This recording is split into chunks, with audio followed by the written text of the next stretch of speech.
মাদকদ্রব্য নিয়ন্ত্রণ অধিদপ্তরের গেন্ডারিয়া ঢাকা কার্যালয়ের ভবনে লাগানো মাদকরোধক ডিসপ্লেতে ভেসে ওঠে আওয়ামী লীগ আরও ভয়ঙ্কর রূপে ফিরবে, ছাত্রলীগ আরও ভয়ঙ্কর রূপে ফিরবে।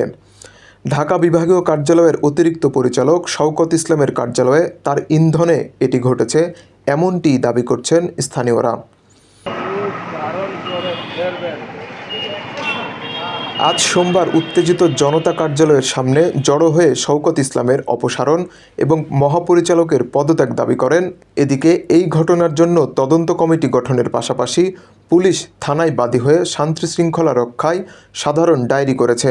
অধিদপ্তর সূত্রে জানা গেছে, অধিদপ্তরের দক্ষিণ কার্যালয়ের ছাদের বাইরের দিকে একটি ডিসপ্লে আছে, যেখানে মাদককে না বলুন কিংবা মাদক বিরোধী নানা স্লোগান 24 ঘন্টা দেখানো হয়। সেই ডিসপ্লেতে রোববার 12 জানুয়ারি রাত 12টার দিকে এমন লেখা দেখতে পায় স্থানীয়রা। পরে তারা জড়ো হয়ে কার্যালয়ের প্রধান ফটক ভেঙে ভেতরে প্রবেশ করার চেষ্টা করে। খবর পেয়ে রাতেই ঘটনাস্থলে যান মাদক নিয়ন্ত্রণ অধিদপ্তরের ঊর্ধ্বতন কর্মকর্তারা। ঘটনাস্থলে আসেন গেন্ডারিয়া থানার এসআই মোহাম্মদ আব্দুল কাদির। পরে তারা স্থানীয় মানুষজনকে বুঝিয়ে পরিস্থিতি শান্ত করেন এবং সঙ্গে সঙ্গে ডিসপ্লেটি বন্ধ করে দেওয়া হয়।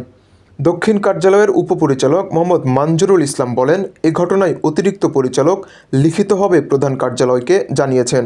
তদন্ত কমিটি গঠন করা হবে। কমিটি এই ঘটনায় তদন্তপূর্বক ব্যবস্থা গ্রহণ করবে। গেন্ডারিয়া থানার ভারপ্রাপ্ত কর্মকর্তা ওসি মোহাম্মদ আবু শাহেদ খান ঘটনার সত্যতা নিশ্চিত করে জানান, এলাকার শান্তিশৃঙ্খলা রক্ষায় পুলিশ বাদী হয়ে একটি জিডি করেছে। অধিদপ্তরের কর্মকর্তারাও একটি জিডি করতে এসেছেন। এর আগে Kamalapur station, Khulna rail station, কয়েকটি জেলায় সরকারি অফিস কিংবা অধিদপ্তরের ডিসপ্লেতে নিষিদ্ধ ছাত্রলীগের স্লোগান ভেসে ওঠার অভিযোগ রয়েছে।